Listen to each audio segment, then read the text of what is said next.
Teşekkür ederim başkanım. Ben Türkçe yapacağım.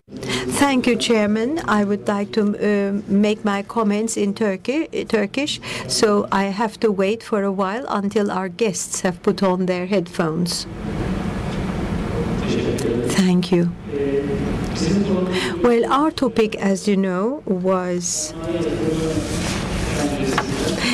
to regard the entrepreneurs from the point of view of venture capital. And we have examined the distinction between venture capital and private capital, what role they could play. And when we look at it from a broader perspective, we see that this discussion is also linked to sustainable development and to a more equitable distribution of wealth. We wanted to show the relevance between the two. And during the discussion, our very valuable panelists shared the following views with us. Mr. Ahmet Kayhan made a very good opening, and he said entrepreneurship is dead, long live entrepreneurship. So he commented on the behavioral change in entrepreneurship. So in a speed technology, digital technology, in a digital world, we have to, he underlined a new model of an entrepreneur.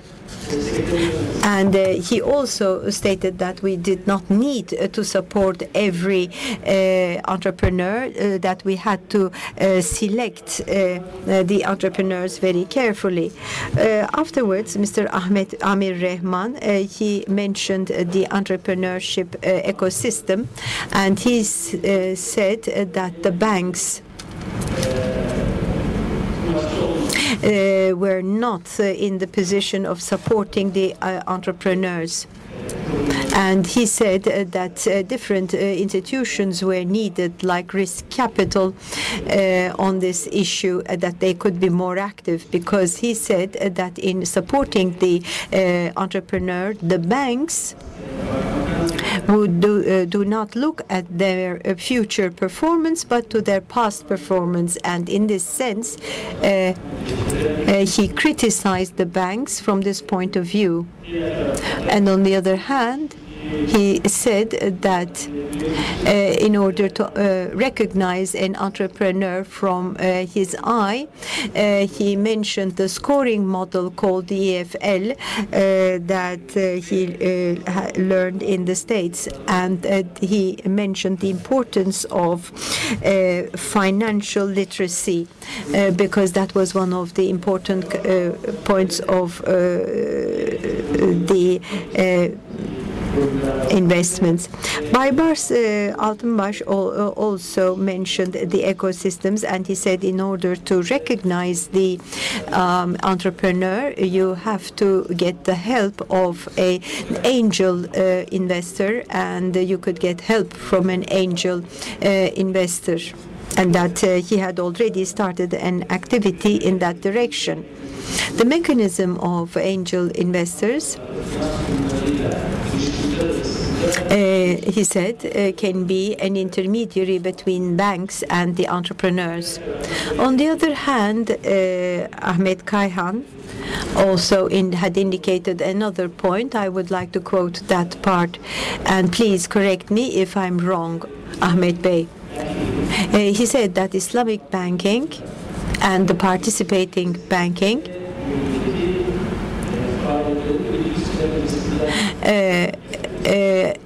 and their initiatives in supporting the entrepreneurs were quite new in the form of Mudaraba and Musharaka. And I would like to comment on this as a participation banker. Obviously, one of our aims is to support the entrepreneurs, particularly from the point of view of capital. Mr. Michael Macmillan, he talked about things that we knew, but unfortunately had forgotten.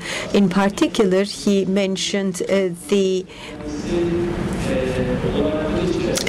opportunities of support for the entrepreneurs between the US and Europe, he said that in the United States, only 24% of the entrepreneurs received financial support by banks, whereas this ratio was 74% in Western Europe. Capital market is quite broad, and the entrepreneurs are capable of finding resources from different channels in the United States. In Turkey, as you know, 85% of the financial system is composed of banks, and there is no other institution to provide a resource other than the banks. And here we had a brilliant question, in particular with regard to Mudaraba.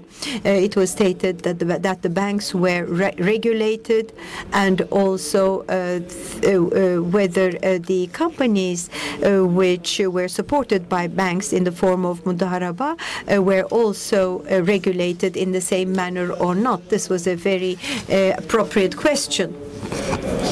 Yes, we have Mudaraba and Musharaka, and I am also examining this implementation for Musharaka.